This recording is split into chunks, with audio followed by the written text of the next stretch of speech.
নামাজ পড়লেই জান্নাতি, আল্লাহ এমন কথা বলেন নাই। আল্লাহ বলেছেন তার জীবনের প্রতিটা কাজ, প্রতিটা কর্ম, প্রতিটা হাঁটা, প্রতিটা কথা, সব কিছু বলার আগেই সে চিন্তা করে আমার প্রতিটা কাজের, প্রতিটা কথার জবাব আল্লাহর সামনে একদিন আমাকে দেওয়া লাগবে। এই চিন্তাটা মাথায় আইনা যখন সে নিজের মন মতো চলবে না, আল্লাহর মর্জি মতো চলবে, আল্লাহ বলেন এই মানুষটার জন্যই আমি জান্নাত ঠিকানা বানায় রাখছি। মন চায় নামাজ না পড়ার জন্য, মন চায় মিথ্যা কথা বলার জন্য, মন চায় অন্যের গীবত করার জন্য, মন চায় আরেকজনের ক্ষতি করার জন্য, কিন্তু সে করে না। কার ভয়ে? জুড়ে বলেন কার? আর একটু জুড়ে মালিকের নাম কার? আল্লাহর ভয়ে মিথ্যা কথা কয় না, আল্লাহর ভয়ে মাপে কম দেয় না।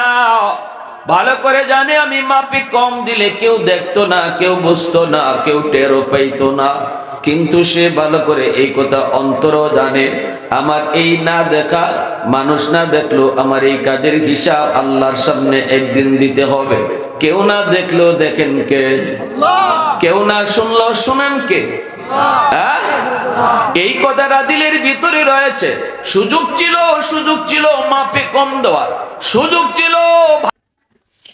ऐ हबीबे किबरिया तुम पर सलाम, ऐ हमारे दिलरुबा तुम पर सलाम, ऐ हबीबे किबरिया तुम पर सलाम, ऐ हमारे दिलरुबा तुम पर सलाम, दिल सदा कहता रहा तुम पर सलाम, ऐ इमामुल अंबिया तुम पर सलाम, मस्जिदे अक़सा में जुमला अंबिया,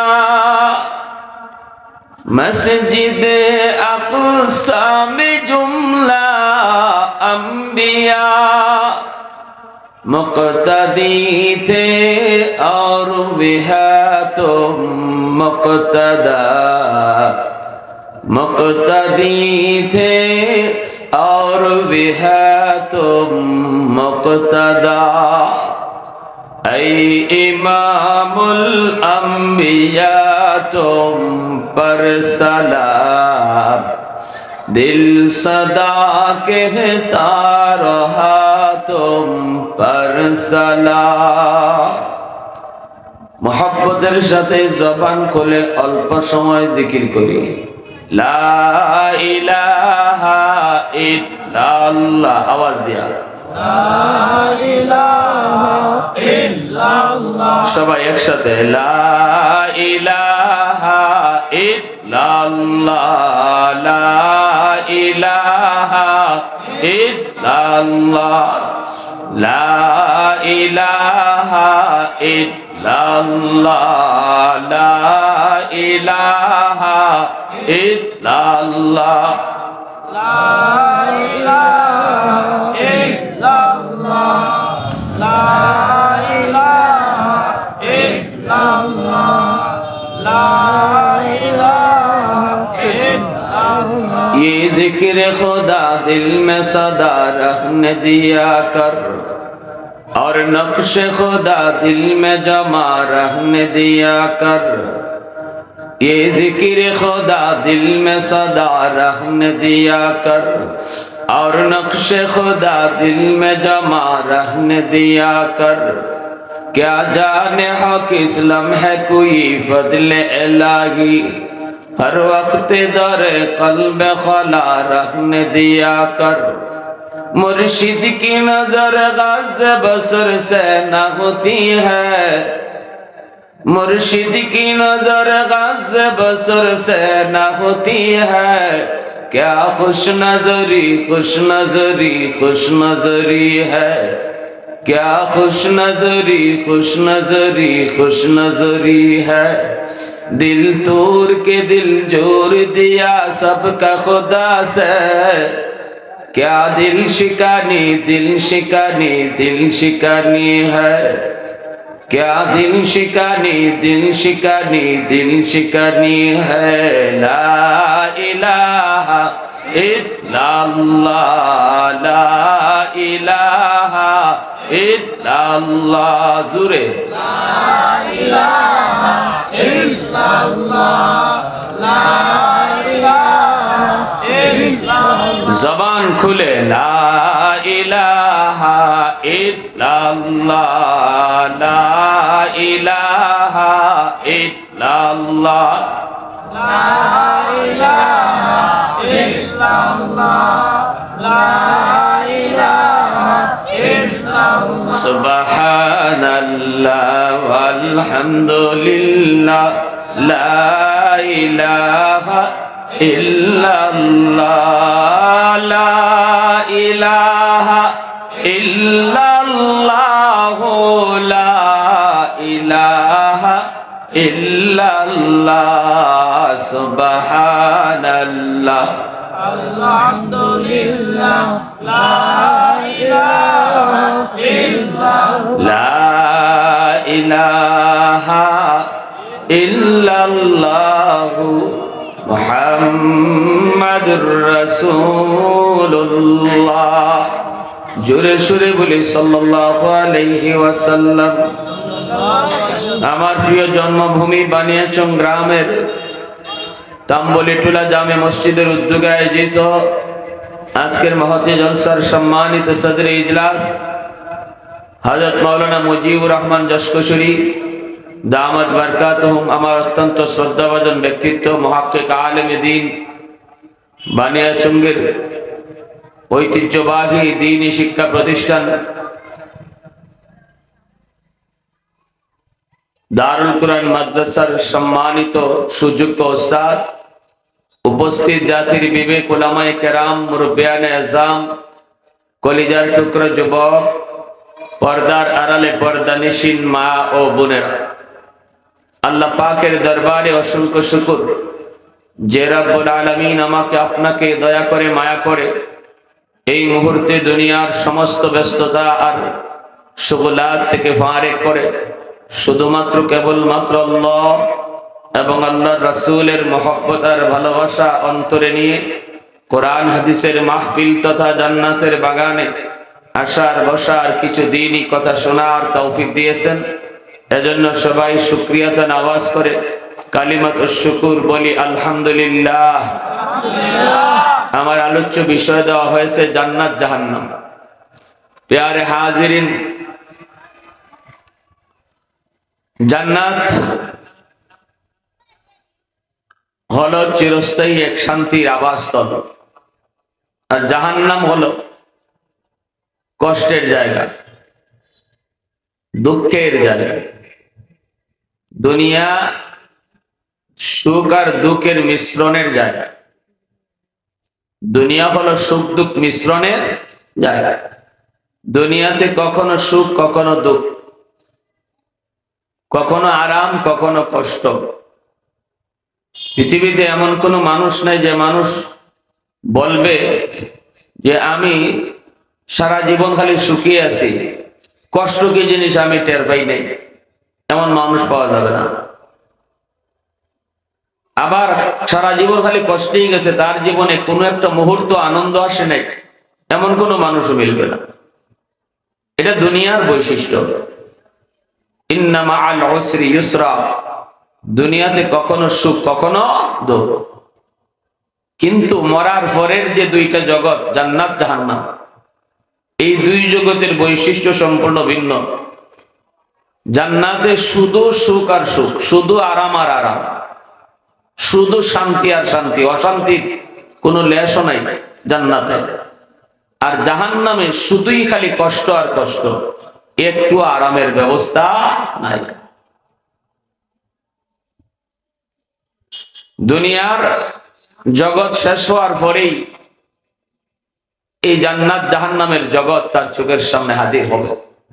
দুনিয়ার আমল হয় তারে জান্নাতি বানাবে, অথবা দুনিয়ার বদামল তারে জাহান্নামী বানাবে। এজন্য আল্লাহ নবী বলেছেন, ইয়া আবা সুফিয়ান, নবীজি তার সাহাবী হযরত আবু সুফিয়ান রাদিয়াল্লাহু তাআলা আনহুকে বলেন, হে আবু সুফিয়ান, ওয়াল্লাহি লা তামুতুন্না, খোদার কসম তুমি অবশ্যই একদিন মরবে। আল্লাহর নবীর কথা। সুম্মা লা তুবআসুন্না, অতঃপর অবশ্যই একদিন তোমাকে উঠানো হবে। সুম্মা লা ইয়াদখুলুন্না মাহাসিনুকুমুল জান্নাহ ওয়া মুসিকুমুন নার, এরপরে তোমাকে মৃত্যুর পর, তোলার পর, উঠানোর পর তোমার নেক আমল তোমাকে জান্নাতে নেবে, বদ আমল তোমাকে জাহান্নামে নেবে। তাহলে জান্নাতে যাওয়ার পথ হলো নেক আমল, আর জাহান্নামে যাওয়ার পথ হইল বদ আমল। তবে কে জান্নাতি হবে আর কে জাহান্নামী হবে, এটা আল্লাহ পাক মানুষ সৃষ্টির 50,000 বছর আগে আল্লাহ ধার্য করে রাখছেন। সুবহানাল্লাহ, জোরে বলেন। হ্যাঁ, সাহাবায়ে কেরাম রাদিয়াল্লাহু তাআলা আনহুম আল্লাহর নবীকে এই প্রশ্নটা করেছিলেন, ইয়া রাসূলুল্লাহ, আল্লাহ যদি আগেই লিখে রাখে কেডা জান্নাতি আর কেডা জাহান্নামী, তাহলে আমরা আর নামাজ পড়ে কি তুইতে, তাহলে আর আমরা রোজা রেখে কি লাভ? আল্লাহ যদি জান্নাত লিখে রাখে, নামাজ না পড়লেও তো আমি জান্নাতেই যাইনি। কথাটা, প্রশ্নটা আমাদের অন্তরে জাগে কি জাগে না? আল্লাহ যদি জান্নাতি লিখকেই রাখে আমার কপালে, আমি নামাজ না পড়লেও তো জান্নাতেই যাইনি, তে আর নামাজ পড়ে কি হইতো? আর যদি জাহান্নাম আল্লাহ লিখে রাখে আমার কপালে, তাহলে আমার জাহান্নামে তবে যাইমই, যতই নামাজ পড়ি, সেজদা যতই দেই, যতই তাহাজ্জুদ পড়ি, কপালে লেখা জাহান্নাম, এটা ঠেকাইব কেডা? আমি তো জাহান্নামী হয়ে যাব, তে আর আমল করা দরকার কি? রাসূল করিম সাল্লাল্লাহু আলাইহি ওয়াসাল্লাম এই প্রশ্নের জবাবে বলেছিলেন, একটু ভালো করে মন দিয়ে শুনেন, নবীজি যে জবাব দিয়েছেন এই জবাবটা আমার আপনার। ইয়ামালু, নবী বলেন আমল করো, কুল্লু মুয়াসসারুন লিমা খুলিকা লাহু আও কামা ক্বালা নবী, নবী বলেন তোমাকে যে জায়গার জন্য আল্লাহ বানাইছে, তোমারে যে জায়গার জন্য আল্লাহ বানাইছে, অর্থাৎ যদি জান্নাতের জন্য আল্লাহ তোমারে বানায়া রাখে আর জান্নাত লিখে রাখে, তাহলে জান্নাতের কাম করা তোমার জন্য আল্লাহ সহজ করে দেবে। আর যদি কপালে জাহান্নাম লেখা থাকে, তাহলে জাহান্নামে যাওয়ার বদ আমল তোমার জন্য সহজ করে দেবে। কথাটা বুঝে আসছে? কি জবাব দিচ্ছেন আল্লাহ নবী, শুনছেন? নবী বলেন, এই মানো তোমার কাম তুমি করো, তোমার কাম তুমি করো। যদি তুমি জান্নাতি হও, তাহলে নামাজ পড়া, রোজা রাখা, জিকির আজকার করা, আল্লাহরে ভয় করা, এই আমলগুলা আল্লাহ তোমার জন্য সহজ করে রাখবে। আর যদি তুমি জাহান্নামে হও, তাহলে দেখবা জাহান্নামে যাওয়ার যত কাম, এই কাম তোমার দ্বারা আসান। তুমি গাঞ্জা খাও, গাঞ্জা খাওয়া তোমার লাগে সহজ, তোমার ওই গান শোনা তোমার লাগে সহজ, এগুলা সহজ হয়ে যাবে। অতএব নবীজি বলেন, আমরা তো জানি না আল্লাহ আমাকে জান্নাতের জন্য বানাইছে না জাহান্নামের জন্য বানাইছে, এটা কি আমরা জানি? জানি না। জানেন কে? আল্লাহ। অতএব আমাদের কাম হইল যে আমি জান্নাতে যাওয়ার যে কামগুলা, আমলগুলা, এগুলা করে যেতাম আর আশা করতাম। যেমন ভাবে আজকে দুনিয়াতে সবাই তো আমরা এই কথা বলি যে আল্লাহ পাক রব্বুল আলামিন রিজিক দেওয়ার মালিক, খাওয়ানির মালিক কে? আল্লাহ। তাই বলে কি কোনো মানুষ আখ পাও গোটাইয়া আখ করে বইয়ে থাকে যে নেও আল্লাহ যখন খাওয়াইব আমি আখ করে বই রইলাম, আল্লাহ আমার মুখ তুললে দে? এই কথা তো কেউ কয় না। হাত লাগায়, তারপরে মাখায়, তারপরে মুখ নেয়। কিন্তু কথা আমরা সবাই এই কথা বিশ্বাস করি যে আল্লাহ খাওয়ায়, কিন্তু কাম আমারটা আমি করি, ঠিকই না? এজন্যই আল্লাহ আমাকে কোন কাজের জন্য, কোন জায়গার জন্য আল্লাহ বানাইছে এটা আল্লাহ জানে। আমার কাম হইল জান্নাতে যাওয়ার যে সমস্ত কাম, এই কামগুলা করা। সুবহানাল্লাহ, জোরে কোন? তাহলে নামাজ পড়া, যে মানুষটা দুনিয়াতে নামাজ পড়ে, যে মানুষটা দুনিয়াতে রোজা রাখে, যে মানুষটা দুনিয়াতে হালাল হারাম মানে, তার ওই আমলগুলার দ্বারা, তার এই নামাজ পড়ার দ্বারা, আমল করার দ্বারা বোঝা যায় যে তারে আল্লাহ পছন্দ করে, আল্লাহ তারে জান্নাতের জন্য বানাইছে, এজন্য নামাজ পড়াটা আল্লাহ তার জন্য সহজ করে দিয়েছে।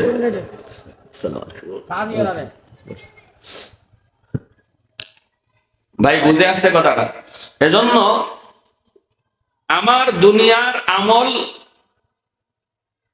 এর দ্বারা প্রমাণিত হবে যে আমার ঠিকানা আল্লাহ কই রাখছে, এটা হইব আলামত। আল্লাহ বলেন وَأَمَّا مَنْ خَافَ مَقَامَ رَبِّهِ وَنَهَى النَّفْسَ عَنِ الْهَوَى فَإِنَّ الْجَنَّةَ هِيَ الْمَأْوَى।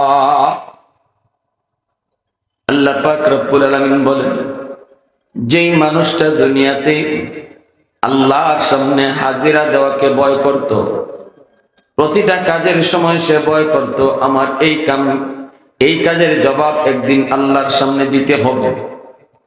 কথা বলার আগেও চিন্তা করত আমার এই কথাটার জবাব আল্লাহর কাছে দেওয়া লাগবে, এই ফাটাটার জবাব দেওয়া লাগবে, এই কথা বলার জবাব দেওয়া লাগবে, এই কাজ করাটার জবাব দেওয়া লাগবে। আল্লাহ বলেন এই জবাবদিহিতার ভয় যেই মানুষের কলিজায় থাকবে, ওয়ানাহান নাফসা আনিল হাওয়া, এবং তার মনের ইচ্ছা, মনের চাহাত, নফসের খাহেসাত থেকে নিজের বিরত রাখবে। নফস চায় গান শোনার জন্য, কিন্তু সে আল্লাহর সামনে হাজিরাকে ভয় কইরা গান শোনার থেকে নিজের নফসরে ফিরায় রাখে, গানের আসরে যাওয়া থেকে নিজের ফিরায় রাখে। আল্লাহ পাক বলেন ওই মানুষটার জন্য আমি আল্লাহ জান্নাত তার ঠিকানা বানায় রাখছি। সুবহানাল্লাহ। নামাজ পড়লেই জান্নাতি আল্লাহ এমন কথা বলেন নাই।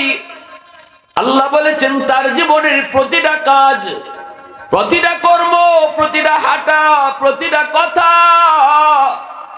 সব কিছু বলার আগেই সে চিন্তা করে আমার প্রতিটা কাজের, প্রতিটা কথার জবাব আল্লাহর সামনে একদিন আমাকে দেওয়া লাগবে।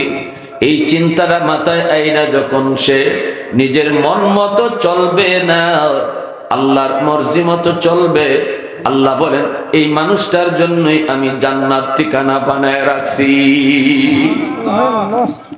মন চায় নামাজ না পড়ার জন্য, মন চায় মিথ্যা কথা বলার জন্য, মন চায় অন্যের গীবত করার জন্য, মন চায় আরেকজনের ক্ষতি করার জন্য, কিন্তু সে করে না। কার ভয়ে? জুড়ে বলেন কার? আর একটু জুড়ে মালিকের নাম কার? আল্লাহর ভয়ে মিথ্যা কথা কয় না, আল্লাহর ভয়ে মাপি কম দেয় না। ভালো করে জানে আমি মাপি কম দিলে কেউ দেখতো না, কেউ বুঝতো না, কেউ টেরও পাইতো না, কিন্তু সে ভালো করে এই কথা অন্তরও জানে আমার এই না দেখা, মানুষ না দেখলো আমার এই কাজের হিসাব আল্লাহর সামনে একদিন দিতে হবে। কেউ না দেখলো দেখেন কে? কেউ না শুনলো শুনেন কে? এই কথাটা দিলের ভিতরে রয়েছে। সুযোগ ছিল মাপে কম দেওয়ার, সুযোগ ছিল